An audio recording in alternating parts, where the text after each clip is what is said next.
Hello everyone, this is Victor. Welcome back to the channel. Gamescom 2026 happened, and the most surprising announcement of the entire show was not a new franchise or a sequel nobody expected. It was a game from 2015 that most people thought was done. A game that has been played more times by more people than almost anything else in the RPG genre over the past decade. The Witcher 3: Wild Hunt. And what Projekt Red announced for it at the opening night live show is one of the most generous things a developer has done for its player base in a long time. A full remaster launching September 29th. Both paid expansions made free for every existing owner. And on the same night, the first real look at a brand new third expansion called Songs of the Past. Let me start at the beginning, because if you are hearing about this for the first time right now, I want to make sure you understand the full scope of what was announced. The Witcher 3: Wild Hunt originally launched in May of 2015. It was immediately recognized as a landmark achievement in open-world role-playing games and won Game of the Year at virtually every major ceremony. It won not just because of its size, but because of the density and quality of everything inside it. Side quests that would be main quests in other games, a world that felt like it was happening regardless of where you were standing. Characters who were not heroes or villains in any simple sense, but people with histories and motivations, and the capacity to surprise you even after dozens of hours together. The game sold tens of millions of copies across PlayStation 4, Xbox One, PC, and Nintendo Switch. When a television adaptation arrived in 2019, millions of new players came to the game for the first time. Projekt Red has been tending to it ever since. 16 free DLC packages were released in the months after launch. 2 paid expansions, Hearts of Stone in 2015 and Blood and Wine in 2016, added enormous amounts of content. A next-generation update arrived in December of 2022, bringing ray tracing, improved textures, and a performance mode to PlayStation 5 and Xbox Series X and S. That 2022 update was good, but it was fundamentally a visual upgrade applied to the existing game. Combat still felt the same. Roach still handled the same. The skill tree was untouched. What was announced at Gamescom 26 is something categorically different. Projekt Red, working alongside a Hungarian code developer called Yigsoft, has rebuilt the game's foundational systems. Yigsoft is not a random partner. They previously contributed to The Witcher 3: Wild Hunt Complete Edition and worked on Cyberpunk 2077, Phantom Liberty. They know this codebase. The result is The Witcher 3: Wild Hunt Remastered, and it is a free upgrade for everyone who owns the game on PC, PlayStation 5, and Xbox Series X and S. Let me repeat that cleanly. If you own the game, the remaster costs you nothing. The expansions, which previously cost money separately, are now included with the base game for everyone. That means if you bought The Witcher 3 years ago, and never bought Hearts of Stone or Blood and Wine, both of those expansions are now in your library. They were made available immediately after the announcement, not in September. The remaster itself launches September 29, 2026, on PC across Steam, GOG, Epic Games Store, and a new partnership with Blizzard's Battle.net.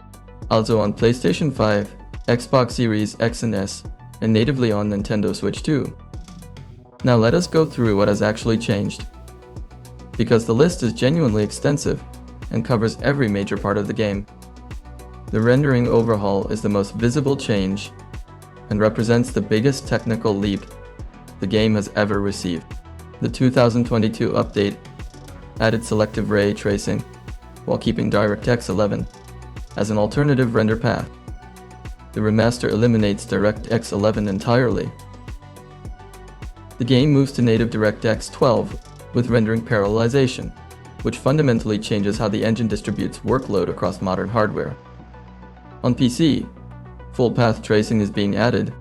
This is the most physically accurate form of real-time lighting simulation available, calculating how light actually bounces through environments rather than approximating it. The visual difference between standard ray tracing and path tracing is significant. Shadows become more accurate. Light behaves correctly when it reflects off multiple surfaces. Rooms feel lit the way rooms are actually lit. For console players, PS5 Pro receives its own specific enhancements. Xbox gets Play Anywhere support. The Switch 2 version runs natively rather than through backward compatibility, confirmed for HDR output and 120Hz display support. Global illumination has been revised throughout the game. This affects how light fills interior spaces, caves, and outdoor environments under different weather and time of day conditions. Foliage shading has been updated, which matters enormously in a game where you spend so much time moving through forests, fields, and marshlands. The vegetation in Velen and Skellige should look substantially better. Subsurface scattering improvements change how skin and organic materials appear under direct light.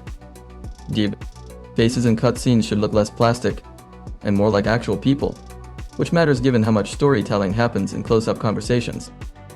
Ground-level ambient occlusion has been added. This is the shading effect that makes objects appear grounded in the space they occupy, rather than floating slightly above surfaces. A new tone mapper changes how the game handles its full brightness range from deep shadow to direct sunlight. Detail in both extremes should improve, particularly in areas with dramatic contrast. The photo mode has been significantly expanded with new tools and controls.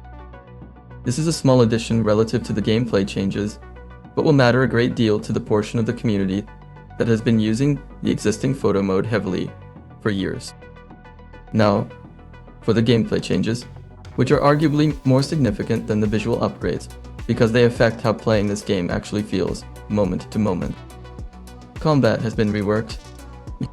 The original combat system was functional but often felt floaty, particularly when surrounded by multiple enemies, or when trying to target specific opponents in a crowd.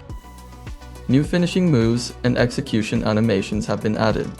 These trigger contextually based on enemy health and position, and should make killing individual enemies feel more satisfying and visually dynamic. The dodge and roll systems have been made more fluid and responsive. The controls are described across multiple preview outlets as feeling noticeably tighter and more reliable than the original. The 5 Witcher signs have been redesigned with new visual effects. Igni's Fire, Art's Kinetic Burst, Quen's Shield, Axi's Mental Influence Ripple, and Yerden's Magical Trap all look meaningfully different in the remaster. This is particularly significant for players who specialize in sign-based builds, which were already a viable and popular playstyle. Having those abilities look as powerful as they feel is a welcome change. Monster behavior has been reworked throughout the entire game.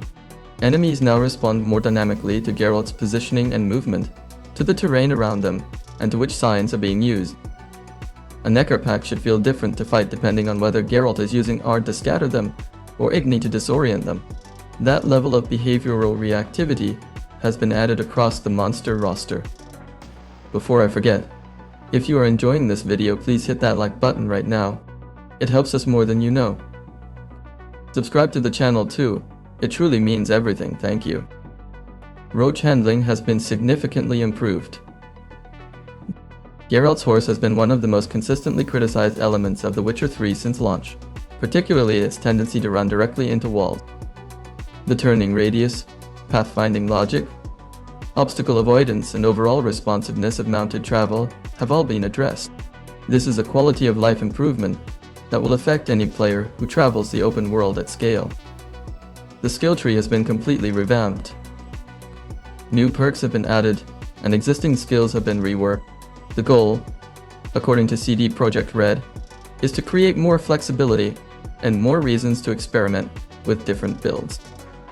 The original skill tree had a handful of clearly optimal paths, particularly for combat-focused or sign-focused builds, and very little reason to try combinations outside those established strategies. Transmogrification has been introduced, allowing players to apply the visual appearance of one armor set to another while keeping the stats of a different set. This is a system fans have requested since 2015. In a game with as much emphasis on visual presentation and character appearance as The Witcher 3, the inability to look good while wearing the best gear was a genuine frustration.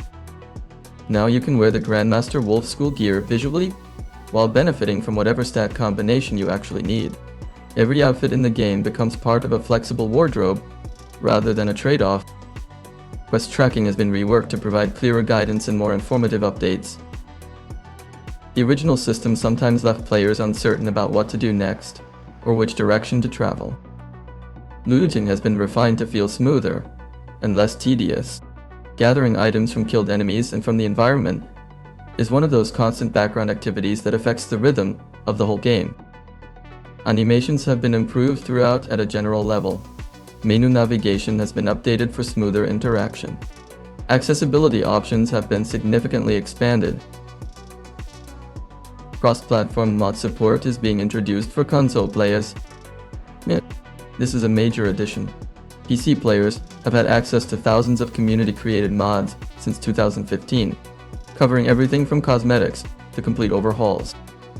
Console players have had none of that. The introduction of cross-platform mod support means PlayStation 5 and Xbox players will be able to access community content for the first time in the game's 11-year history. The scope of what this means will depend on how the system is implemented, but even a subset of the PC mod library would substantially expand the available content for console owners. Both Hearts of Stone and Blood and Wine receive every change described above. They are not left on the old build, while only the base game benefits from the remaster. The expansions are fully upgraded as well. Hearts of Stone takes Geralt to the region of Oxenfurt and Novigrad for a confrontation with Gaunter O'Dim, an enigmatic supernatural figure who deals in wishes at a terrible price. It is widely considered one of the best pieces of DLC storytelling in gaming history. Blood and Wine takes Geralt to Toussaint, a sun-drenched vineyard region, visually unlike anything else in The Witcher 3's world. It is larger in scope than Hearts of Stone, and serves as a proper conclusion to Geralt's story. Both are now free for everyone who owns the base game. If you have been putting off buying the expansions, the decision has been made for you. Now let us talk about Songs of the Past, the new third expansion announced at the same show, because this is the piece of news that has the fan base the most energized right now. Songs of the Past is the first new paid expansion for The Witcher 3 in 10 years. The last expansion was Blood and Wine, released in May of 2016. Returning to this game with a new region and a new story is not a small decision. It is being developed by CD Projekt Red in collaboration with Fool's Theory, a studio whose development team includes many people who previously worked on the original game at CD Projekt Red. The combined team working on the expansion is approximately 190 people. CD Projekt Red has been explicit in press interviews that this is not a small content drop. The studio has directly compared the scale of Songs of the Past to Blood and Wine and to Cyberpunk 2077's Phantom Liberty expansion, both of which were full-length content editions, taking tens of hours to complete. Phantom Liberty in particular was praised as a complete second act for Cyberpunk 2077, with a self-contained story, new mechanics, a new district, and narrative quality that matched the base game at its best. If Songs of the Past reaches that level, it is a genuinely significant release rather than a supplementary piece of content.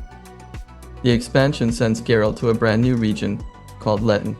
The developers describe it as an idyllic rural landscape built around harvest traditions, local folklore, village festivals, and the rhythms of agricultural life. It looks peaceful. It is not peaceful. The official description repeatedly references a dark secret lurking beneath the surface of this seemingly tranquil land, and the CGI trailer shown at Opening Night Live was built around that tension. The trailer is largely atmospheric, rather than narrative, but it contains specific visual details that have generated significant analysis from fans. The most discussed image is a mysterious woman standing near a large and visibly deformed tree. The tree appears corrupted or transformed in some way, with an organic quality that suggests it may be alive or animated. In the context of The Witcher 3's monster mythology, this immediately suggests one of several creature types, from Letten, which are ancient forest spirits that can influence and corrupt vegetation, to something entirely new. During the Red streams that CD Projekt Red hosted at Gamescom, on the same day as the Opening Night Live reveal, developers confirmed additional story details. Letten is the homeland of Dandelion's family, the poet and bard who has accompanied Geralt across multiple adventures. often getting them both into trouble, invites Geralt to visit. What begins as a favor to an old friend escalates into a supernatural investigation, as Geralt discovers that whatever is hidden beneath Letten's peaceful surface is connected to the region's traditions in ways nobody living there has yet understood. This framing is very consistent with how Blood and Wine opened, with an apparently genteel setting that revealed its darkness gradually through investigation and character interaction. Romance has been confirmed for the expansion, revealed during the Red streams. Specific details about who or what the romantic subplot involves have not been shared yet. New monsters are confirmed and visible in the trailer. One appears to be a mutated warrior, a human being who has been transformed or enhanced in some way that goes beyond standard human capability. The tree-like creatures shown briefly in the trailer represent a monster type not seen in the base game or either previous expansion. How they behave, what they are vulnerable to, and what created them remains unknown. New mutagens are confirmed, expanding Geralt's build options. In the base game, mutagens are passive enhancements applied to the skill tree that provide bonuses based on the category of monster that drops them. New mutagen types suggest new categories of enemy or entirely new slot mechanics. No specific details have been given beyond the confirmation that they exist. The chain weapon is the most discussed gameplay addition, and for good reason. It is a weapon type that allows Geralt to pull enemies toward him, closing distance instantly before following up with a close-range strike. In the gameplay trailer, it is shown being used to yank an enemy into reach for an immediate finishing move, suggesting it is a gap closer that transitions directly into lethal attacks. The level design lead Miles Toast, speaking in a post-reveal interview at Gamescom, revealed that this weapon first appeared in the original Witcher game from 2007. It is a deep callback to the franchise's earliest days. For players who only know The Witcher 3, the chain weapon will feel new.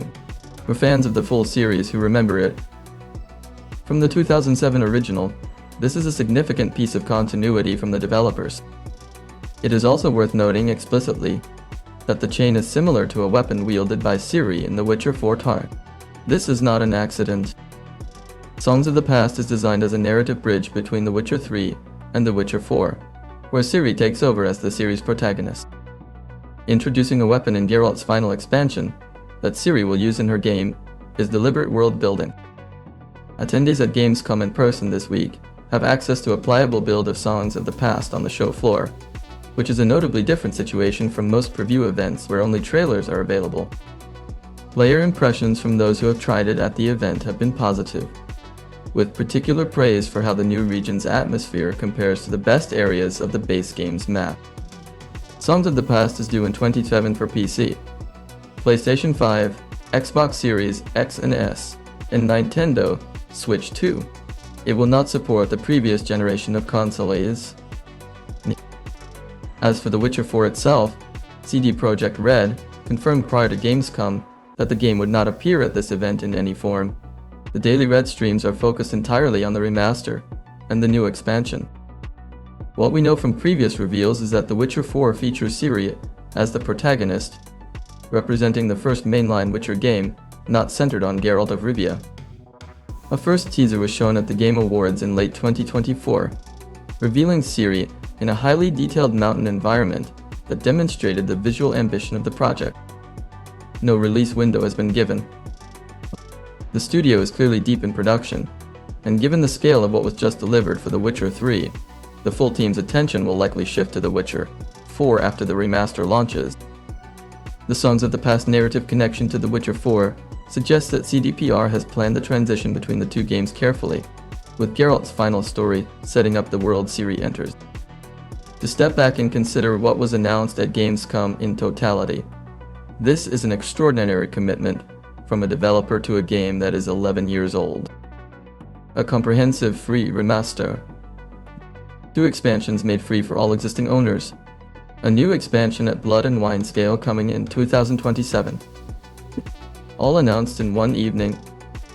Most developers retire games this old. CD Projekt Red apparently has not finished with this one yet, and given the response from the community worldwide, neither have the players. September 29th, 2026. Mark it in your calendar. One of the greatest RPGs ever made is about to get its definitive version. I am leaving recommended videos on the card right now for you to check out next. Thank you so much for watching, and see you later on, so GG plays.